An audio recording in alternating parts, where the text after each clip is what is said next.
Welcome to today's video, guys. If you want to win a 5-inch FPV racing drone, it is an Analog 6S Catalyst Machine Works quad built up by me with Catalyst Machine motors on here, and it is completely set up, sign on the bottom, and ready to go FPV freestyle. All you have to do is like, subscribe, and comment. Let me know where you're from. Don't reply to anybody saying that you want it, because this is 100% free and I will ship it to your door, and I will not announce it in the comments of this video. So be very careful about that. Don't get scammed. Don't pay anybody for shipping, because I'm going to pay the shipping for you. So good luck in that giveaway. Now let's go ahead and get started with today's video that should be one of your favorite videos for this year. If you are on a budget and you're looking for max fun with the least amount of money that you can spend, as far as putting DJI 04 on a 5-inch these days is in the $600, $700, $800 range, depending on which domestic supplier you go with, right? Get FPV, race day quads, everything is like super expensive right now, and people are fighting tooth and nail to be able to get a DJI 04 Pro out there, or a light version. They're all sold out everywhere. So being able to build this one up will be a challenge. If you can get yourself a DJI 04, I promise you that's under 250 grams. This one is coming in at 105 grams. I think the fun factor is, like I say, usually like a 5 out of 5. I think this one is a 20 out of 20. And just hold on a second. Let me explain. When we go out and we do the flight test, you're going to see that on 3S, 1002 motors surprised me. And when I was building this up for you guys yesterday, I did a full build video on this, okay? And I was building it, and I was looking at these motors, and I hadn't flown it yet, and I installed my 04, and they looked really small to me. They're not even 1102s or 1103 like I would expect for a micro brushless, but they give you two sets of props in the box, 35mm and 40mm. And I thought this power combination on here might be underpowered with all this extra weight, right? Looking at this thing, it looks kind of like piggish with small, tiny little motors. It almost reminds me of like the Avata one all over again. Like great camera system, but kind of top heavy and underpowered. And that's, looking at it, that's what you'd think. But when we go out and fly this, you're going to see different. And at the you know, coming around from the power loops and things like that, at the low end where I really need a lot of throttle, it responded, and it pulled out of dives. I could go places too, exploring with it, which you're going to see. First, I flew in the backyard just to give it a quick flight test. I couldn't wait, and then I went to the park, and that is where this thing went wide open. And you can kill a 2S380 battery in like 2 minutes flat if you're going super hard with this system on here. But I wouldn't go super hard, because I mean, you're going to break stuff. Get yourself an extra frame if you decide to build this one up. Just order 2 frame kits right away so you have extra parts. This company should be around for a while making frames, but you can also fly something a little bigger on it, like a 550, 3S 550, and you could even probably go up to like a 720 milliamp battery if you want to, and get the HV ones. They're just going to give you a little longer flight time. So I would recommend putting some type of UV filter over it, because there is total camera exposure around the front of this quad, and it's freaking awesome. So I'm not even going to get into too much detail about how awesome it is until we go out and fly it together. So the proof is in the video. Don't listen to me at all. Watch the video and you decide for yourself how this thing performed. Because to me, it felt flowy. It did great lines around the park, and it would power loop.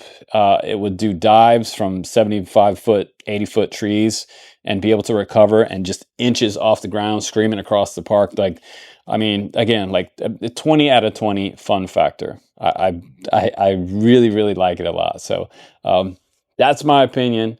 And if you believe my opinion, then great. You've been watching this channel, and you know that I don't lead people down the wrong path for what's good in the FPV hobby. So I'm here to tell you today that this one is, if it doesn't sell out, I'll be surprised, because this one's another home run. And this is a great start for WalleFpv, transitioning from YMZ to WalleFpv. So Eagle 2, with the 04 Pro on there, it actually does kick ass. So let's go out and let's go out to the park now and fly it together. And let me show you. Proof's in the video. Here we go. All right, it's time to fly the WalleFpv Eagle 2 with the 04 Pro on there. This is my first time out of the backyard. So now I'm out in the park. I have a little more room to fly. I can kind of play around with this flips and rolls, a little bit of freestyle, and just kind of feel how these motors feel going straight for a tree flip here. It's gonna go back up and over and around. Do I have enough throttle right there? I do. I'm gonna throw another loop in there, come back around. I just wanted to keep going. But it feels flowy. That was my first impression of this. And it's surprising because you forget how small this thing is with the speed and the yaw snap. Everything just, it feels great as far as flow goes from like one thing to the next. And the speed is good. Like the speed through the path and the trees and the yaw snap, boom. Tracks super well. Like low to the ground control, back through the trees for another whip. And again, like if you like make mistakes with it, it's so small, like you forget that it's like a tiny little drone. Like 40mm props. Boom. Back, transitioning back down to the field. And you're like doing these maneuvers so low to the ground too, which is a lot of fun. Everything feels super big. But it does have great speed and great power. And it, you know, it has me going places that I don't normally go because of the size of it. Super nice flow, low to the ground. And back through this one, I saw a little bit of shutter there in my goggles. Another tight yaw snap there. Back over these trees for another loop. God, super flowy. All right, so now I'm gonna try the most ridiculous tree dive. It's the 75-foot, 80-foot evergreen dive. It's up here. Go to the top of this tree and we're just gonna dive in, see if we make it. If we don't, we'll just go to the next battery. And I didn't make it. That's all right. So here we go, second battery, and you know, I'm telling you guys, you're gonna crash. You're gonna crash this quad. So, you know, putting a 04 on there, it's really not for, you know, someone who probably doesn't have a lot of money to replace this camera, because I think eventually you're gonna scratch it. You're just gonna do things like this with this quad because you're just gonna want to. And judging by some of the repairs I've done for you guys, I've gotten some quads that are super beat up, and you guys go pretty hard on your stuff. But you can kind of see how like much just maneuverability this quad has. The flow, the kind of the recoveries I can make to when I do make a mistake. I have enough power to recover and kind of make it look like I meant to do that. But yeah, it goes a lot of places where, again, typically I wouldn't fly my 5-inch and kind of get in there and make those super small gaps. Just coming in here down this trail, I just wanted to, sometimes I blow out on the curve coming around this trail, and I would be able to hang right on top of here and look, spot that gap ahead right here, and boom, right by the e-bike and picnic table at full speed. Definitely not one you want to screw up. And the nice thing with the 04, you can see that stuff. Background still, like feeling the love for the flow for this quad. So I think we should do another battery and just kind of slow it down a little bit for you now. Let's do one more dive here. Oh man, that's fun. All right, let's slow it down a little bit for you. Okay, so we're on to the third battery now in the park, and this is a little larger battery, and I'm gonna try to slow it down for you. But once I go into acro, I just want to start flipping and rolling with this thing. But I'm in stability right now, and I want to show you how slow you can get with it, because I know some of you guys are going to be flying way slower than I am. I'm not the best pilot out there, but you know, I do get stuff for free, so I can kind of take some chances with it. But I wanted to fly up through this canopy for you, and let's just see if I can make it places I've never been. And right now I've got about a 20-degree camera tilt, so really I should have this camera all the way down to level, trying to come through here. And this may be an area where I could get stuck, and this quad could be in the top of these trees, and I'd have to probably hire somebody to fly up here and get this quad. So I'm taking a huge chance by flying into this canopy, because these evergreens love to hold stuff. So we're going in here, uncharted territory. I've never been in here before. Really, and so this take note of how much control I have. Even with the 3S, it's not bobbing up and down with a tiny change on the throttle. So I would say it's not overpowered, and it's letting me keep a straight line through here. Right here I had to bump up a little bit to get out of there, and oh my god, whew. Oh, that'll have your heart beating right there. To be able to get out of those trees made me feel so good, because that was a huge chance I took for you guys. But I just wanted to show you, because I'm feeling the control when I'm flying fast with it, and when I'm flying, you know, in stability to try to do cinema type stuff. That was pretty cool. I've never done that before, and that's the excitement and the fun about, you know, FPV and having a quad that you feel like you can do things with. So let's dive it again here. You back around and let's do a steep dive. Let's do a really steep dive. There we go. Back down to the field with speed. Oh my god, it's so much fun. It really is. And I just want to keep rolling with this battery, and just, you know, I'm really trying to slow it down for you guys. So yeah, it has duality. It has all the fun you could ever ask for with acro mode, and then with slow flying like this. Like, if you're just a beginner and you're just getting into it, you can slow it down and fly it like a tiny whoop. Find those little tiny gaps, and let's like go even lower here under these trees. Yeah, super fun.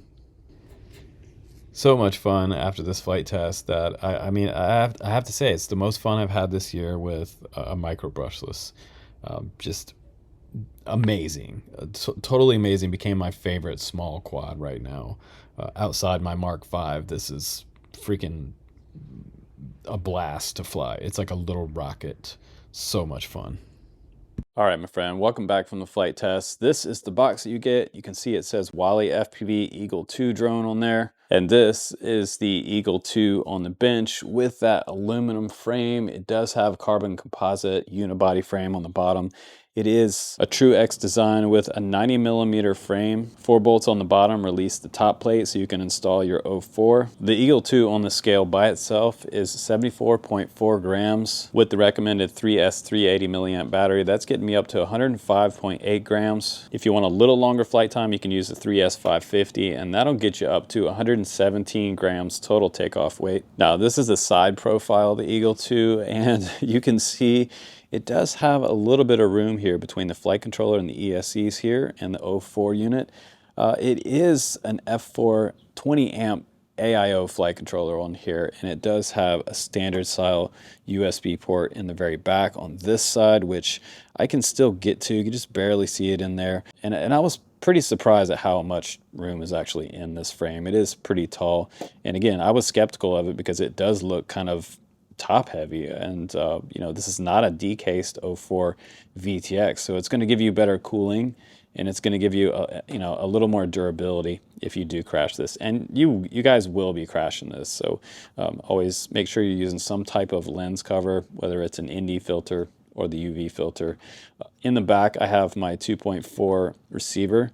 This is running ELRS, and I do have an Immortal T in the very back right here, as well as the 2 dipole that are coming out the back for the 04.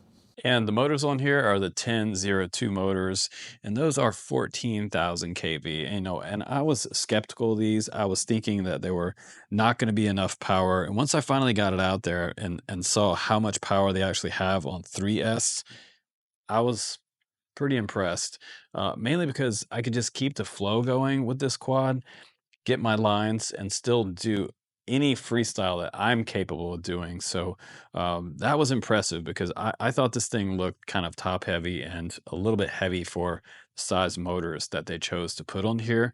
But they have a really nice tune on here as well. I did probably see some shutter every once in a while when I did some hard maneuvers. But other than that, probably about 90% true for the tune on this particular quad. And like I mentioned before, you can kind of experiment with the 35 millimeter and the 40 millimeter props. They both work. Those are both gym fan props. I do have both of them, and I didn't really see a big difference between the two of them. But you can run absolutely either one, and they are push on. So when you do crash out in the field, you want to make sure that you have an extra set of props with you, because I did have one come off during my flight test, and thank God I had a pack with me. Now, like I mentioned before, they do make an extra frame kit for it. And I would, if you buy this one and you build one up, it would just be smart to have an extra one of these laying around. This is how it comes out of the box. So it's already built up. If you needed to replace something on this later, my guess is that you guys would break the unibody bottom plate. One of these arms sticking out, there's no braces on these, so it doesn't give it, number one, extra weight, but also it doesn't give it extra durability there. So we'll see how this kind of carbon composite frame holds up in the next like 6 months as you guys are flying this. But I would recommend grabbing an extra frame kit if you decide to build it. So let's talk about some final thoughts and what's my takeaway for the Eagle 2 with the 04 on board. I would have to say, like, I was skeptical. Okay, like, and we can talk about this. Like, I talked about it in the build. I thought that the 10 series motors would be a little small, but I guess the glimmer of hope that I had for seeing such smaller motors on what looks like a pretty large frame with all the 04 on there was the fact that it was running on 3S. So more power than what you typically have on these. Typically they're running like 2S, right? For this size configuration for these little micro brushless. But giving it that extra bit of oomph on there really translated into the fun factor being like, I mean, again, like 20 out of 20. It's crazy. It's like, it reminds me of being on an amusement park ride the entire time you're flying this. And it's just that big smile on your face because you're just able to really track this thing really well around the park at speed, really low to the ground, having so much control. And I was running about 20 degrees of camera tilt. You could probably do a little more if you wanted to. And I bought this 04 with my own money. So this camera riding on the front of this rocket is something that I paid for. And I really didn't want to break this camera. And, you're going to crash this. It's just inevitable. Like, almost, like, I think I had 3 or 4 crashes in the last flight test that I did with you guys. And I'm always using like a UV filter on the front or an ND filter just to protect the camera lens, because right now the 04s are hard to get. I probably could get another camera, but I don't have an extra one. So I really didn't want to break it, but I couldn't stop freestyling. When I took off, I wanted to fly slow around the field for you a little bit and just fly a little bit slower. But again, I found myself like tree diving and doing all the rest of the crazy stuff I was doing before. So it really does put me in the mood to like just want to like just rip, like that's all I want to do with this thing. And you could make it a little cinema rig if you wanted to, but you're going to find yourself wanting to like just push the limits with it. And that's what makes it fun. It's an incredible little design. I think that Wally is an incredible designer, obviously, for the lighting series. We all love that one. It won my favorite micro brushless of 2024. It won Quad of the Year. Putting an 04 on here really levels everything up. And then having it 3S just makes it like the fun factor crazy fun. So again, like, the proof was in the video, and my reaction to this is that, yeah, it's as much fun or more fun than flying something like a 5-inch. Like the Gap RC Mark V has been my favorite 5-inch this year so far, and this has been my favorite micro brushless. Hands down, both of these together, boom. If you have this one and this one together, you probably have all the quad you'd ever need for some quick fun. without worrying too much, and then just you know, carefree fun, and then go out and ripping your 5-inch for some mountain surfing or something like that. We talked about some long range setup on this one as well, but I have a full build tutorial on this one. If you're thinking about getting the Eagle 2, watch that video and see if it's too hard for you to do. I think it's pretty easy. You don't need a soldering pin or anything like that, and you only need one driver to put the whole thing together. So plug in the 04, install the camera, and you're off and flying one of these. Because get one, you'll enjoy it. You can check out my link down below, and hopefully you just enjoyed seeing the crazy fun of the Eagle 2. I'm so happy that Wally sent me this one, so I'm stoked on it. And if you do get one, let me know down in the comments below what you think about yours, because I would love to hear back from the community. So that's my 2 cents about the Eagle 2 from WalleFpv. And again, like, YMZ is transitioning over to WalleFpv. So that's what's happening. But I appreciate you guys for watching. Please do like and subscribe, and make your comments down below. I'd appreciate you. I will see you on the next one. Bye-bye.